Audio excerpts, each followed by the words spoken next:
Hey everyone, in this video I'm going to talk about mercantilism. Say that a couple times fast is pretty fun. Mercantilism, mercantilism, mercantilism. Okay, so mercantilism is the idea that the colonies are there to provide for the mother country. Basically, the English government saw the colonists as their tenants, and they were expected to provide raw materials like tobacco, sugar, ships' masts, and to only buy goods imported from Britain.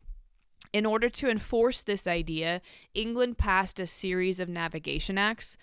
Like any goods traded with the colonists had to be transported on British ships, or goods going to America had to land in Britain first, where they could collect taxes. Or one that said America could only sell certain products like tobacco to England, even though prices might be better somewhere else.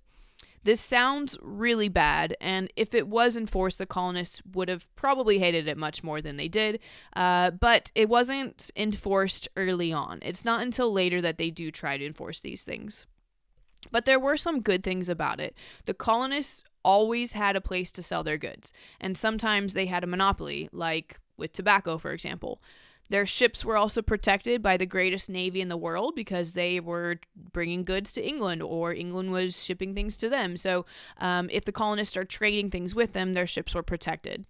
And it helps them develop their own trading ships, since they could only trade on ships made in England or America. So they began to develop their own ships because that was a requirement. Although the negatives were it limited who they could trade with and really benefited the large plantations in the South the most. Ultimately, though, colonists often ignored the navigation acts due to salutary neglect. Like we talked about before, the colonists there wasn't much oversight going on in the colonies, and they weren't really forced to follow the navigation acts. Even well-known colonists like John Hancock made their money by being smugglers, and 25% of the exports still went to the West Indies, even though the law specifically forbid this. Okay, some potential written response prompts for this one. The one I want to show you today is evaluate the extent to which commercial exchange systems such as mercantilism fostered change in the British North American economy in the period 1660 to 1775.